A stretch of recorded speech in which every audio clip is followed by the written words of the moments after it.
On Live at 6, the results are finally coming in from yesterday's Iowa Caucus. The Iowa Democratic Party releasing partial results after a historic delay. We'll have the results so far, plus what went wrong with the count last night.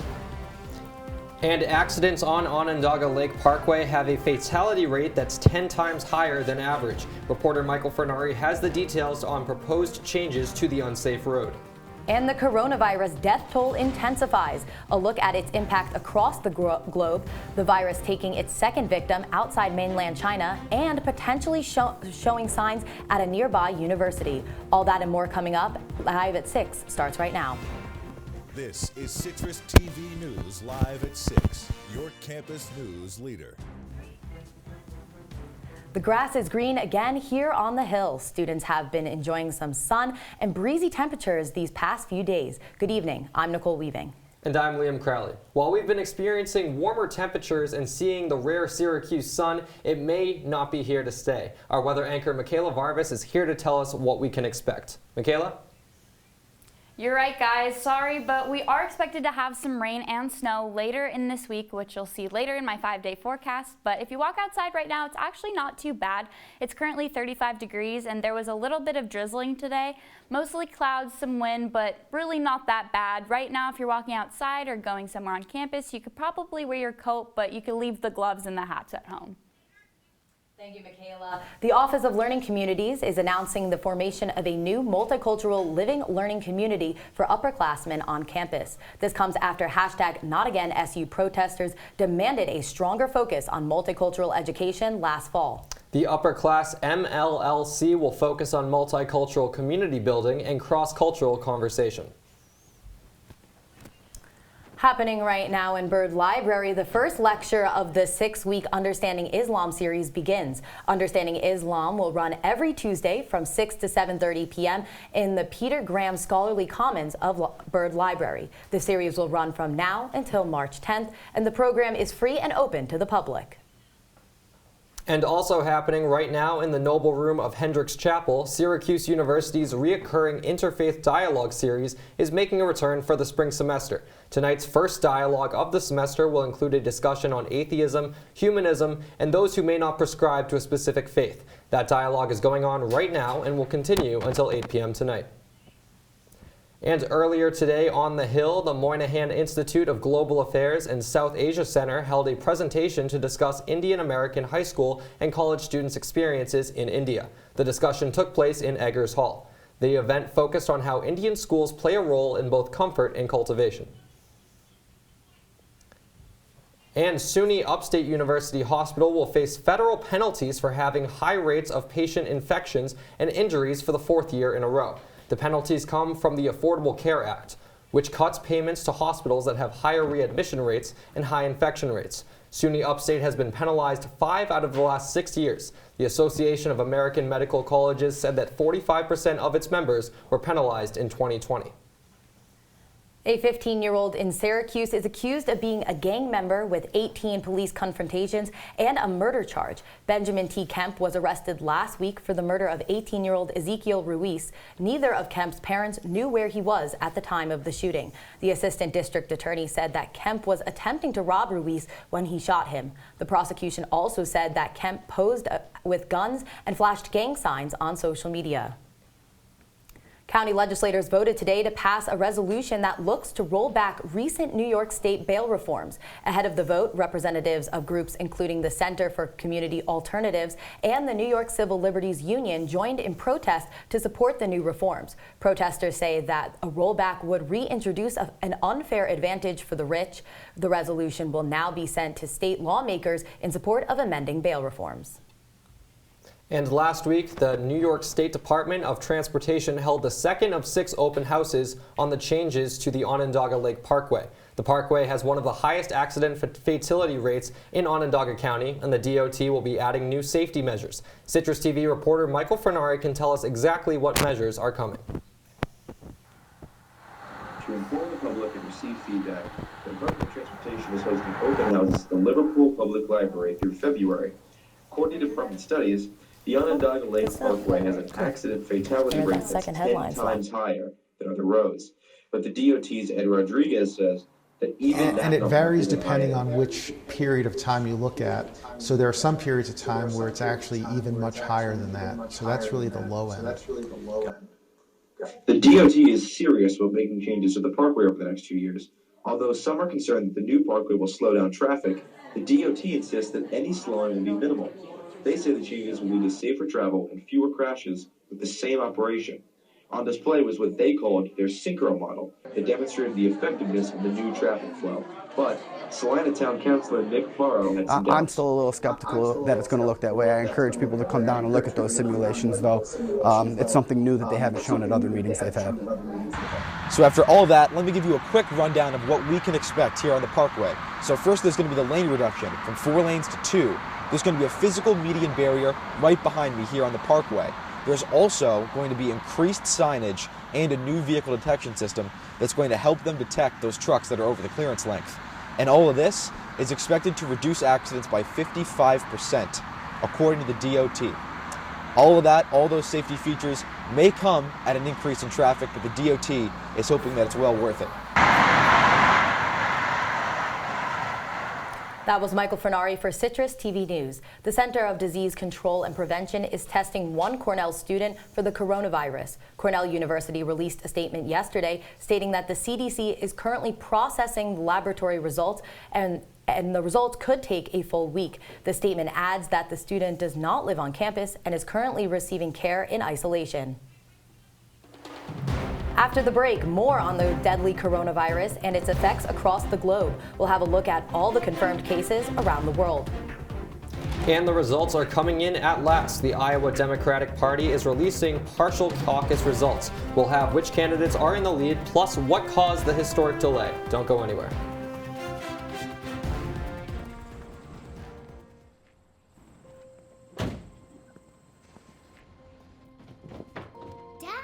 They took over my bedroom. Come on, come on.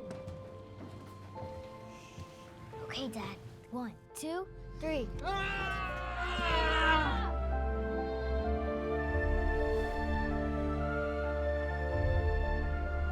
Dad!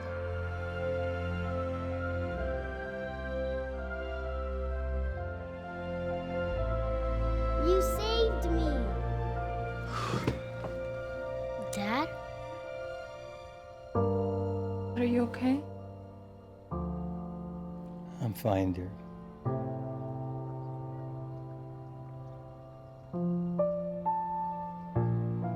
Your hero needs you now, and AARP is here to help. Find the care guides you need at aarp.org/caregiving.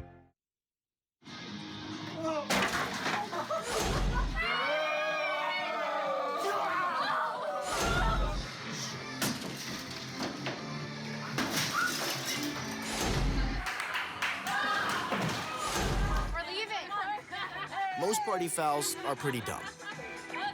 But if you decide to drink and drive underage, you could lose your license and your freedom. Underage drinking and driving.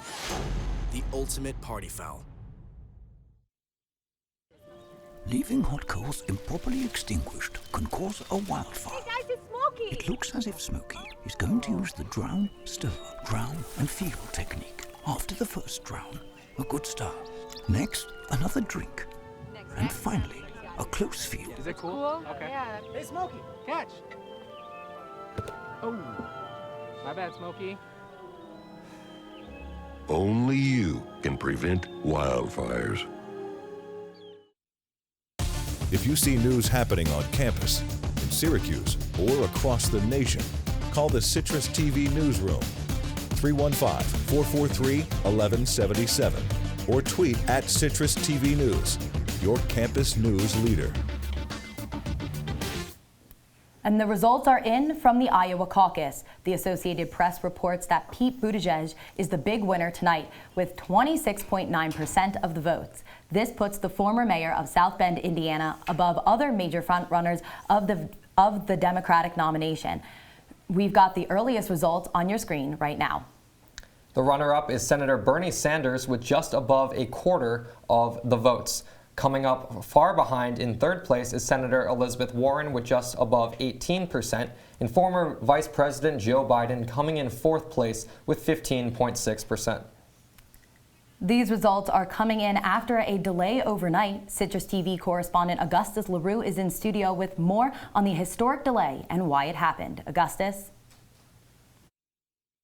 A lot of confusion in Iowa over these past 2 days and a lot of blame being assigned as well. Let's start by walking through how the actual process works. So the Democratic Iowa Caucus is distinctive from typical primary elections in that voters actually have to show up at their precinct's designated location and actively participate in a lengthy electoral process.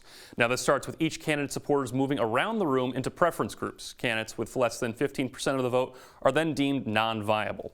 For convenience's sake, let's say each person,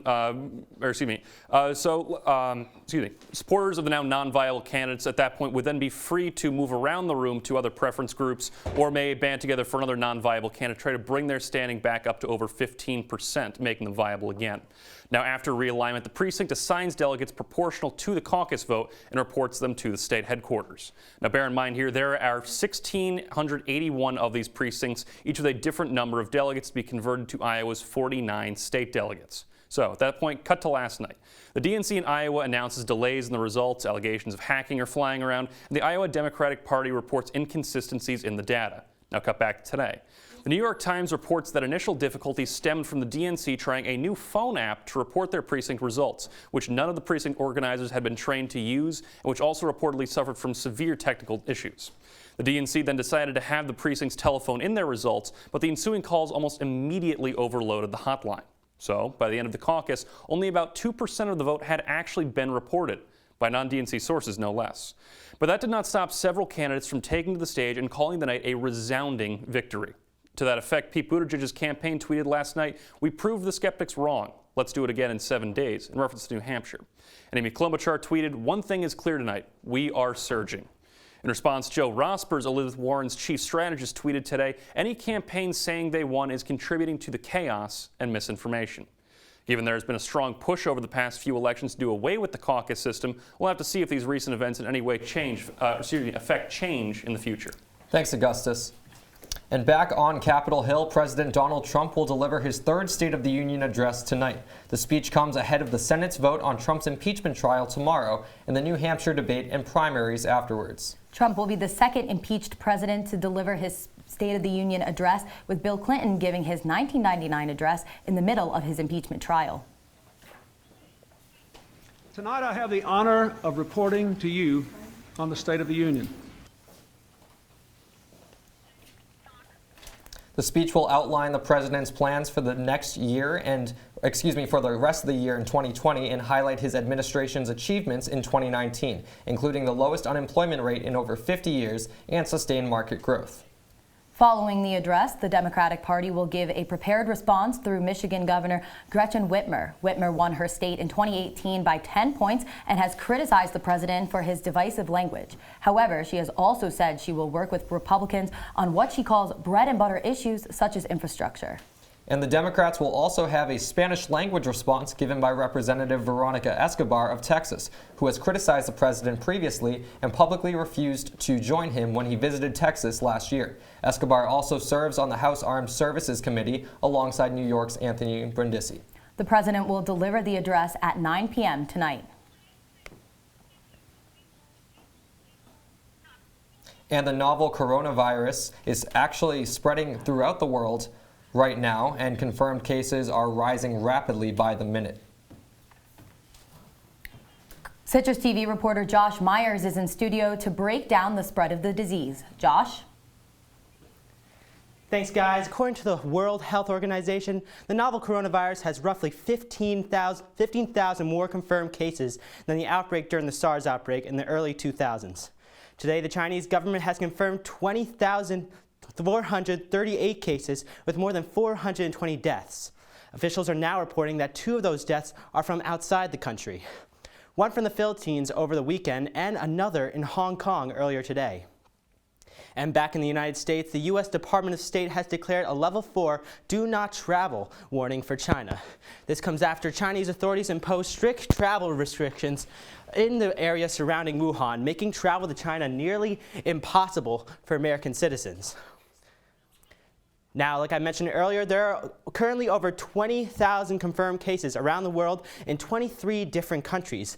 Now, as of this morning, there have been 20,500 cases confirmed in the Western Pacific, and there have been 12 in Australia, 25 cases right here in the Middle East, and 27 cases in Europe and Russia up here. And in terms of the Americans, there have been 15, 11 of those actually being in the United States. And back overseas, Hyundai announced that they'll be suspending production in South Korea. The coronavirus outbreak disrupted the supply of parts for the company and becoming the first major car maker to suspend its production outside of China. Those companies have already done this, the companies that have already done this inside of China include Tesla, Ford, Nissan, and Honda Motor. Citrus TV will be following the new coronavirus as the story develops. Nicole, Liam, back to you guys. Thanks, Josh. The latest out of Iran, the state's top court confirmed a death sentence earlier today for an Iranian man convicted of spying for the CIA. A judiciary spokesman identified the convicted spy as Amir Rahimpour, who stating that, quote, he will be punished soon. The state-run IRNA news agency reported that Rahimpour allegedly earned money from the CIA by sharing details of Iran's nuclear program. The court also sentenced two other alleged spies for the CIA. The two remain unnamed and each face 15 years in prison. And coming up, actress Shannon Doherty reveals her stage 4 diagnosis of breast cancer, how she opened up in an interview this morning, and the emotional post she shared on her Instagram. Plus, there might be more snow coming our way soon. Michaela Varvis will be back with your full weather forecast. Keep it here. They'll test you. Try to break your will. But however loud the loudness gets, however many cheese puffs may fly, you're the driver, the one in control. Stand firm. Just wait. And move only when you hear the click that says they're buckled in for the drive. Never give up till they buckle up. They call me Maxie, but I prefer tripod. I was your above-average four-legged homie, and then wham, bam, minivan. Some people pity me. Now that's lame. I still run, fetch, and swim.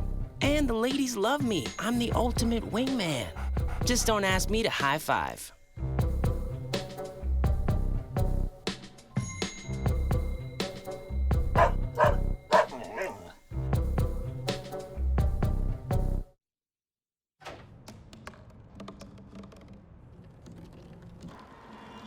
Everybody has a dream.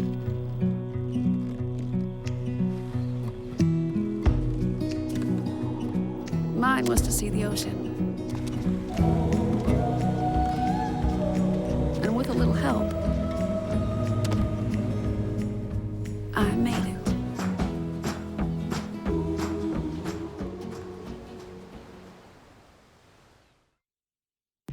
From the Citrus TV Weather Center, this is SU's most accurate weather forecast. So tonight's temperatures will be pretty consistent with how it is right now outside, just dropping down a couple degrees down to 33 at about 11 p.m. Even though it's going to be 33 degrees outside tonight, the 9-mile-per-hour winds are going to make it feel more like 25 degrees instead. Now moving on to take a look at current New York temperatures. Right now temperatures are looking uniform without much variety between cities. We have temperatures ranging from a high of 38 in Binghamton and Elmira to a low of 33 in Cortland. And as I have mentioned before, Syracuse is currently 35 degrees. As for our activity outlook, I put it at a high, but I think the temperatures throughout the day have been pretty uniform. There's been mild winds, some clouds, but pretty mild for the most part. And now for just a little preview of what Wednesday's going to look like for us. We're starting the day off at 25 degrees, then rising at noon to 27 degrees and falling right back down to where we started at 25 degrees at 6 p.m. Tomorrow we can look forward to some more clouds than usual. And taking a look at our 5-day forecast, we are starting the week and ending the week with clouds. We'll see a mix of rain and snow on Thursday and Friday. Pretty mild temperatures considering it is February in Syracuse. Back to you guys. Thanks, Michaela. Earlier today, actress Shannon Doherty reveals she has stage 4 breast cancer in an exclusive interview with ABC's Good Morning America.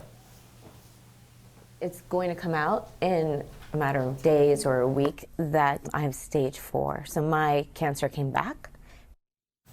The star was previously diagnosed with breast cancer in 2015. She received the new diagnosis last year while working on the reboot of Beverly Hills 90210. After the interview, she posted this image on her Instagram, sharing a message of positivity and hope. And now, Pat Gunn, what's going on the Hill in sports? Well, Nicole, coming up in sports, Syracuse men's basketball has lost 2 in a row thanks to their Achilles heel. And also, Dino Babers welcomes new recruit to SU football tomorrow. We'll preview National Signing Day after the break.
Did you hear about the pony with a sore throat? He was a little horse. Can I tell you a cat joke? Just kidding. Why couldn't the Why was the basketball court all wet? Why? Because the players kept dribbling all over it. Where did cats go on vacation? New York.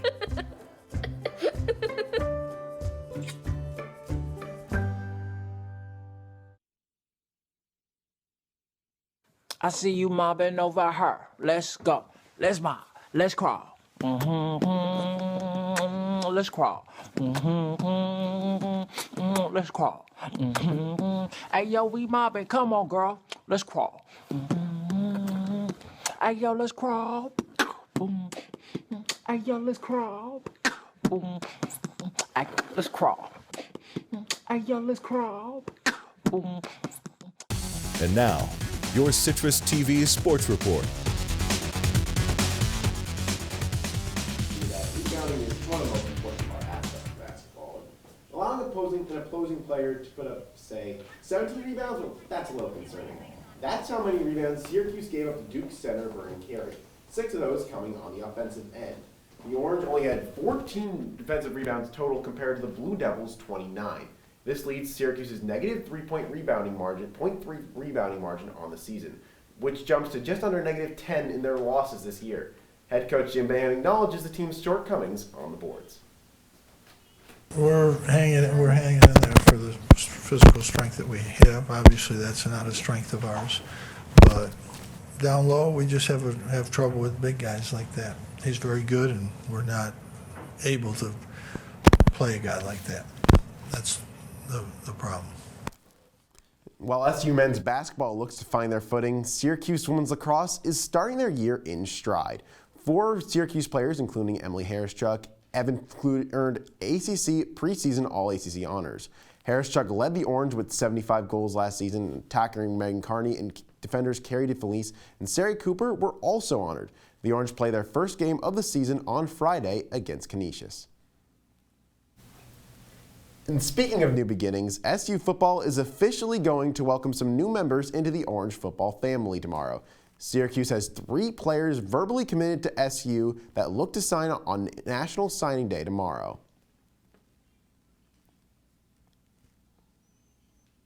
And the biggest recruit of that group is quarterback Dylan Markowitz. Markowitz, coming out of the same town as the previously mentioned Megan Carney, is a 3-star recruit who will add to the Orange's depth behind incumbent starter Tommy DeVito. And Markowitz, he isn't alone at quarterback, as Jacobian Morgan out of Mississippi has also verbally committed to the Cuse. Chase Atkinson, a 3-star safety from South Carolina, rounds out the group of 3 verbally committed players. 18 players have already signed national letters of intent in December, with 5 already on campus. And the Knicks are looking to bring in some new talent to the team. Well, that is, to be the team's new president. Steve Mills is parting ways with the franchise as general manager Scott Perry will take on his position in the time being. This comes 2 days before the NBA trade deadline. Mills has worked with the team since 2013, and his time in New York hasn't exactly been pleasant. The Knicks are 178 and 365 since he joined the franchise. It's a pretty big yikes there. And finishing up on the ice, we've got not 1, not 2, but 3 games happening for New York and New Jersey teams. The Sabres host the Avalanche at 7. Buffalo ended a 3-game losing skid on Saturday with a win over the Blue Jackets. The Islanders host the Stars, and the Devil hosts the Canadiens. All 3 games starting at 7. So you've got 3 different games to choose from and flip through at 7 tonight. Well, I bet a bunch of people up here in upstate New York will be tuning in to watch Buffalo, the Sabres. Thanks so much, Pat Gunn. And we'll be right back with another look at your weather after the break. Your daughter just had her first breakup. Do you A, put yourself in her shoes? B, console her? Don't worry, sweetie. This is gonna happen a lot. Or C, find her a new boyfriend? Nice, single boys. That was weird. As a parent, there are no perfect answers. But you don't have to be perfect to be a perfect parent. Thousands of teens in foster care will love you just the same. Well, Thomas, you've got prediabetes. But with more exercise and a change in diet, it can be reversed. I've tried exercising. It just makes me hungry for bacon. I love bacon, too. And who really likes to exercise? Not me. Me neither. Nobody. So we're good? What? Oh, you still have prediabetes. Big time. Come on, it's not that hard. My big man fingers are having a problem with these little tiny buttons. Whoa, watch it there. Your blood pressure's gonna go through the roof. Tell me about it. I'm trying to learn how to get it down. Instead, it keeps going up. High blood pressure can increase the risk for heart attack or stroke. Learn how to keep yours at a healthy range. Ever hear a voice command?